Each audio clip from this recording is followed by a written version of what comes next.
Right. మరో breaking చూస్తున్నాం. అసలేమైంది ఆడవాళ్ళకి? రోజుకొక కేసు. ఒకటా? రెండా? ఇప్పటికే 735 కేసులు కేవలం మహిళలు మాత్రమే చేసినట్లు గూడా మనకి ఆధారాలు, అంతేకాకుండా ఒక నివేదిక ప్రకారం తెలుస్తుంది. వీళ్ళు చేస్తున్న ప్రతీదీ కూడా ఒకటి కక్షపూరితంగా చేస్తుంటే, కొందరు తెలియకుండా చేస్తున్నారు. కొందరు వేరే వాళ్ళ మత్తులో పడిపోయి ఇలా చేస్తున్నారని కూడా తెలుస్తుంది. ఇంతకీ ఈరోజు జరుగుతున్నటువంటి ఘటన ఏంటంటే, నల్గొండ బస్ స్టాండ్‌లో మీరు పక్కన ఒక స్క్రీన్ మీద చూడండి. నల్గొండ బస్ స్టాండ్‌లో 15 నెలల తన కొడుకుని ఒక మహిళ ఒంటరిగా వదిలేసి అక్కడి నుంచి వెళ్ళిపోయింది. ఎవరితో అనుకుంటున్నారా? ప్రియుడితో. మీరు చూస్తున్న ఈ సీన్ చూస్తున్నట్లయితే అందరి గుండె కలిచివేసేస్తుంది. ఎందుకంటే అంత చిన్నారి పాప ఆ బస్ స్టాండ్‌లో ఏడుస్తూ, ఏడుస్తూ అటు ఇటు తిరుగుతుంటే అసలు చూసే వాళ్ళకే గుండె తరుక్కుపోతది. అలాంటి సొంత తల్లి, కన్న తల్లి సొంత కొడుకుని అలా వదిలేసి వెళ్ళడం ఎంతవరకు ఆమె అసలు ఆలోచించిందా లేదా? ఆమె మానసిక పరిస్థితి ఏ విధంగా ఉందో మనం అర్థం చేసుకోవచ్చు. 15 నెలల బాబు ఆకలితో అక్కడ అలమటిస్తూ ఉంటే చుట్టుపక్కల వాళ్ళంతా చూసి ఎందుకు ఏడుస్తున్నారని తీరా వెళ్లి అక్కడ ప్రశ్నిస్తే అక్కడ తెలిసింది అప్పుడు తల్లి అక్కడ వదిలేసి వెళ్ళిపోయిందన్న ఆధారాలైతే సీసీటీవీ ఫుటేజ్ ద్వారా మనకు తెలుస్తుంది. ఇంతకీ వివరాలకైతే ఏం జరిగింది ఏంటనేది వివరాలకు వెళ్ళినట్లయితే నవీన అనే ఒక మహిళ నవీన అనే మహిళ హైదరాబాద్ నుంచి నల్గొండకి వెళ్ళింది. ఈ నవీనకి ఆన్‌లైన్ చిట్ చాట్లు, ఫేస్‌బుక్ ఫ్రెండ్‌షిప్‌లు, ఇన్‌స్టాగ్రామ్ ఫ్రెండ్‌షిప్‌లు, చాటింగ్‌లు వీటికి చాలా మోజనుకుంటా. గతంలో కూడా ఇలానే ఆన్‌లైన్‌లతో ఫ్రెండ్‌షిప్ చేసుకుంటూ వాళ్ళతో ఎఫైర్‌లు పెట్టినట్టు కూడా ఆమె మీద కొన్ని ఆరోపణలైతే ఉన్నాయి. సరే అది పక్కన పెడితే ఇప్పుడు నిజంగా ఏకంగా అఫైర్‌ని నిజంగానే సీరియస్‌గా తీసుకొని ఇన్‌స్టాగ్రామ్‌లో పరిచయమైనటువంటి ఒక వ్యక్తితో ఇన్‌స్టాగ్రామ్‌లో పరిచయమైనటువంటి ఒక వ్యక్తితో అది లవ్ అయితే కాదు. ఎందుకంటే పెళ్లయి పిల్లలున్న తర్వాత అది లవ్ అయితే కాదు. జస్ట్ ఒక ఎఫైర్ మాత్రం పెట్టుకుంది. మరి ఈ ఎఫైర్ ఎన్ని రోజులకని పెట్టుకుందో ఏంటో తెలీదు కానీ, ఇన్‌స్టాగ్రామ్‌లో పరిచయమైనటు ఆ వ్యక్తిని ఫాలో అప్ చేస్తూ చాలా రోజులు ట్రావెల్ చేస్తూ ఆ తర్వాత నేను బిడ్డని మొగుడిని వదిలేసి నీ దగ్గరికొచ్చేస్తా. మనిద్దరం కలిసి సంతోషంగా ఉందాం అని చెప్పినట్టుంది. సో ఏం చేయాలో అర్థం కాక హైదరాబాద్ నుంచి బయలుదేరి నల్గొండకి వెళ్ళింది. మరి నల్గొండ బస్ స్టాండ్‌లో వదిలేసింది. ఇంతకి వాళ్ళు ఎక్కడికి వెళ్ళాలనుకున్నారు ఏంటనేది కూడా పూర్తిగా వివరాలైతే పోలీసులైతే ఎంక్వైరీ అయితే చేస్తున్నారు. నల్గొండ బస్ స్టాండ్‌కెళ్ళి అక్కడ బాబుని మీరు ఆ స్క్రీన్ మీద క్లియర్‌గా చూడవచ్చు. బాబుని పక్కన ఉంటూనే ఉంది అమ్మాయి. శారీ కట్టుకొని యెల్లో కలర్ శారీ యేసుకొని, ఒక స్వెటర్ వేసుకొని ఉంది. సో, అటు ఇటు దిక్కులు చూసుకుంటూ ఎవరు గమనించట్లేదు కదా నాన్న అన్న ఒక ఆలోచనతో అంటే సీసీ ఫుటేజ్‌లు ఉంటాయని ఆలోచించలేదేమో. పిల్లి కళ్ళు మూసుకొని నన్నెవ్వరు చూడట్లేదు కదా అని పాలు తాగిందన్నట్టుగా ఆవిడ చేస్తున్న రీతయితే అక్కడ కనబడుతుంది. సో, ఎవరు నన్ను చూడట్లే కదా అని చెప్పి తను ఒక స్వెటర్ వేసుకొని అటు ఇటు తిరుగుతూ ఎవరు చూడట్లే కదా అనేసి బిడ్డని మెల్లగా అక్కడ వదిలేసి బయటికి వెళ్ళిపోయి రైట్ సైడ్‌లో మీరు చూస్తున్నటువంటి ఆ బాక్స్‌లో చూడండి తన ప్రియుడు బ్లాక్ కలర్ టీ షర్ట్ వేసుకొని ఒక బైక్ మీద వచ్చాడు. తను రావడంతో అతనితోని వెక్కేసి ఎళ్ళిపోయింది. ఇంకా నయం ఇది చూసి చాలా మంది ఆహ్, ఆ పిల్లాడు అదృష్టవంతుడు. ఎందుకంటే ఈ మధ్యన చూస్తున్న ఘోరాలేంటంటే పిల్లల్ని చంపేసి మొగుడుతోని వెళ్ళిపోవడం, భర్తని చంపేసి లవర్‌తో ఎఫైర్‌లు పెట్టుకోవడం, లవర్‌తోని ఎళ్ళిపోవడం ఇవన్నీ చాలా చూస్తున్నాం గదా! సో, ఇందులో ఇవన్నీ చూసినప్పుడు కనీసం ఇది కొంతలో మేర కొంత బెటర్‌లే ఎవరిని చంపలేదు నయం అని జెప్పేసి చాలా మందయితే ప్రేక్షకులు గాని చాలా మంది అనుకుంటున్నారు ఈ విషయం తెలిసి. బట్ లక్కీలీ ఎవరిని చంపకుండా తను అక్కడ వదిలేసి అలా వెళ్ళిపోయిన తర్వాత అక్కడ కాసేపటికి ఒక హాఫ్ అన్ అవర్ తర్వాత ఆ పిల్లోడు ఏడవడం చూసి అక్కడున్నటువంటి అక్కడ ప్రయాణికులు వాళ్ళంతా గమనించి బ్లూ కలర్ షర్ట్ యేసుకున్నటువంటి ఆ స్క్రీన్ మీద చూస్తున్నారు గదా మీరు. అతనొచ్చి ఆరా తీశారు. ఏంటి బాబు ఎక్కడ అనేసి. కేవలం ఆ పిల్లాడికి 15 నెలలే మాత్రం ఉంది. సో, ఆ పిల్లాడు మాట్లాడలేడు గూడా. అతనికి మాట్లాడడానికి రాదు, ఏమి రాదు. కాకపోతే బుడిబుడి అడుగులైతే వేస్తున్నాడు. బుడిబుడి అడుగులతో అటు ఇటు తిరగడం స్టార్ట్ చేశాడు.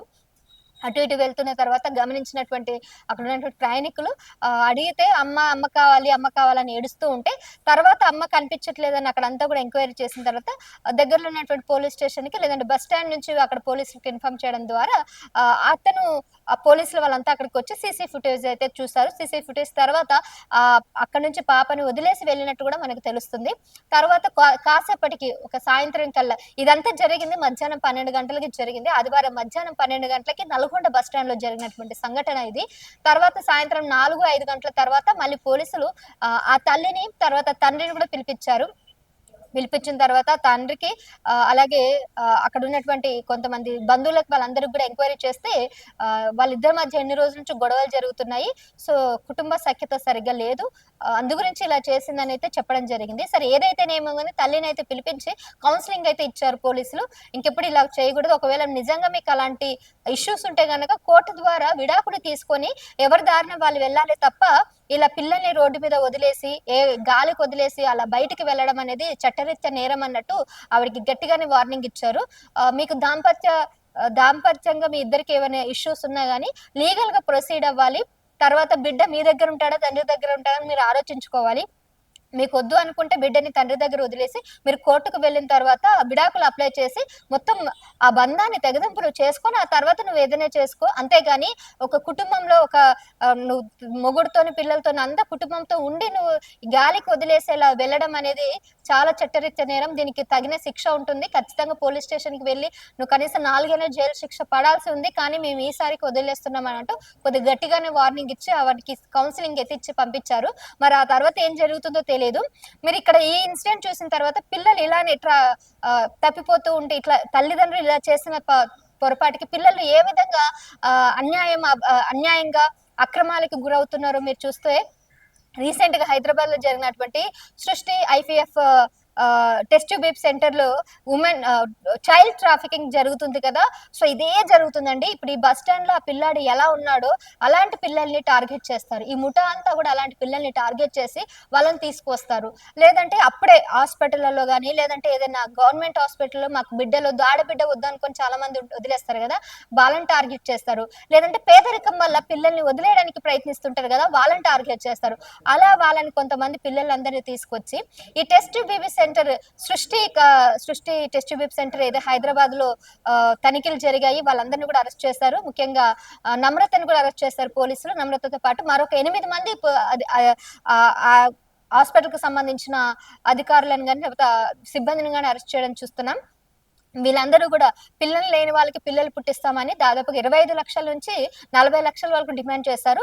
సో, డీఎన్ఏ ఎప్పుడైతే టెస్ట్ చేయాలో ఎవరైతే రాజస్థాన్‌కి సంబంధించిన ఇద్దరు దంపతులు పిల్లలు కావాలని వాళ్ళని ఆరా తీస్తే వాళ్ళ దగ్గర 30 లక్షలు డిమాండ్ చేశారు. ఆ 30 లక్షల తర్వాత ఇచ్చిన తర్వాత ఒక పిల్లాడినైతే తీసుకొచ్చారు. కానీ ఎందుకో వాళ్ళకి అనుమానొచ్చి సో, ఇది మాకు పుట్టిన బిడ్డనేనా కాదా కన్ఫర్మ్ చేసుకుందామని డీఎన్ఏ రిపోర్ట్ అడిగితే ఆవిడ నెలలకు అలానే గడిచింది తప్ప ఆ రిపోర్ట్ కరెక్ట్‌గా ఇవ్వలేదు. దాని ద్వారా ఆవిడ ఎంక్వైరీ చేశారు. ఆ దంపతులు ఇద్దరు ఎంక్వైరీ చేసి పోలీస్ స్టేషన్‌కి ఎళ్లి కంప్లెయింట్ చేస్తే మొత్తం తీగలాగితే డొంకత కదిలినట్టు కూడా హాస్పిటల్‌కి మొత్తం కూడా బయటకొచ్చే నిజాలంతా కూడా బయటకొచ్చాయి. అలా చాలా రోజుల నుంచి కూడా వాళ్ళు ఎలాంటి టెస్ట్ బేబీని కూడా సృష్టించలేదు.